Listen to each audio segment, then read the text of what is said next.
আসসালামু আলাইকুম, কেমন আছেন সবাই? আশা করছি আপনারা সবাই ভালো আছেন আর আমরাও বেশ ভালো আছি। দ্য বন আশু চ্যানেলে আপনাদেরকে জানাই অনেক স্বাগত। আজকের দিনটা হচ্ছে মঙ্গলবার।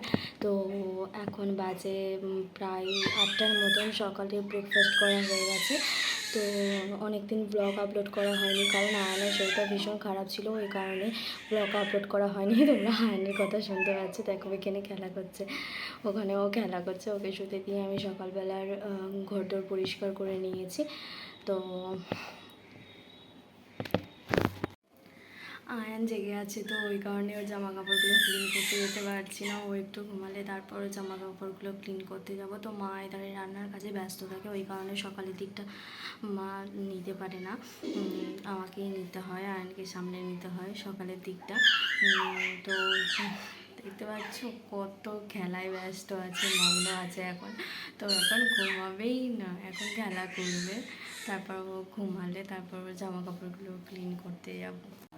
তো আয়ান এখানে সকালবেলা উঠে খেলা করছিল, দিয়ে ওর আমি প্যান্টটা পরিয়ে নিচ্ছিলাম। এগুলো না আমি ফ্লিপকার্ট থেকে কিনেছিলাম, জানো তো। 10টা ছিল, 300 টাকা নিয়েছিল, পার পিস 30 টাকা নিয়েছিল। ওগুলো ওকে পরিয়ে দিচ্ছি। আয়ান না সকালের দিকে মোটেই ঘুমোতে চায় না, একদম ঘুমোতে চায় না। তো সকালবেলা আমি কিচ্ছু কাজে হাত দিতে পারি না, জানো তো। ও জেগেই থাকবে, খেলা করবে। এবার ওকে তো সবসময় রেখে দিয়ে কোথাও যেতে পারবো না, ওই কারণে ওর সাথেই থাকতে হয়। দেখো আমি একটা তুলো কাটে নিচ্ছি, মানে ওর কানের ভিতরগুলো নয়, আমি সাইডগুলো পরিষ্কার করে দিই। সকালবেলা উঠে ডেলি আমি এই কাজটা করি, ওকে তুলো কাঠি দিয়ে ওর কানের সাইডগুলো পরিষ্কার করে দিই। বাচ্চাদের কিন্তু কানের ভিতরে একদম মানে দেওয়া যাবে না, সাইডগুলো করে দিই ওর আমি।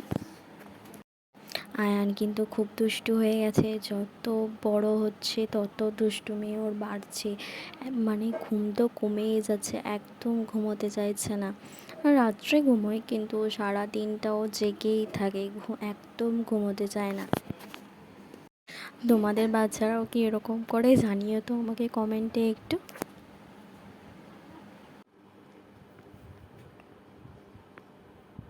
তো এরই মাঝে আয়নকে একবার ফিড করিয়ে তোমাদের যে ভিটামিন D3 ড্রপটা দেখালাম, ওটা আমি ওকে খাইয়ে দিচ্ছি সকালবেলা।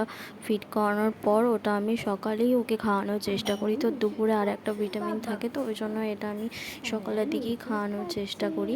কোনো সময় হয়েও ওঠে না, তাও আমি বেশিরভাগ দিনটাই চেষ্টা করি সকালে খাওয়ানোর।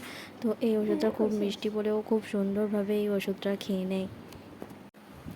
আয়ন এখানে খেলা করছিল, তো মা ওই কারণে বলল যে তুই তাহলে ঘরে জামা কাপড়গুলো গুছিয়ে দে, অনেক দিন ধরেই পড়ে আছে, তো আমার টাইম হচ্ছে না, তাই ওই কারণে জামা কাপড়গুলো গুছিয়ে নিচ্ছিলাম। তো আমি এইসব কাজে খুব একটা পটু নই গো, তাও চেষ্টা করছি। আমি একভাবে মনোযোগ দিয়ে জামাগুলো গোছাচ্ছিলাম, আর আয়ন যে কখন হিসু করে দিয়েছে আমি বুঝতেই পারিনি, জানো তো। জামা কাপড়গুলো গোছানো হয়ে গেছে, তারপরে আমি দেখছি যে আয়ন হিসু করে দিয়েছে। হিসু করে ও বেলুনগুলো দেখে খুব সুন্দর করে খেলা করছিল, কিচ্ছু করেনি, কাঁদেনি। তো বহুবার চেষ্টা করার পরে এরকম একটা শেপ অ্যান্ড সাইজে আনতে পেরেছি। এটা হচ্ছে ভাইয়ের, আর উপরেটা হচ্ছে আমার বাবার।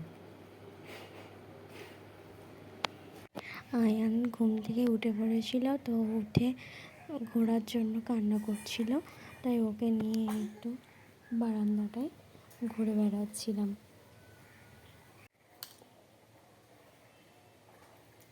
তো আমি বাইরে ঘরের টুকটাক কাজকর্মগুলো করছিলাম, তো ঘরে এসে একবার আয়নকে দেখতে এলাম, ও তো দোলনায় শোয়।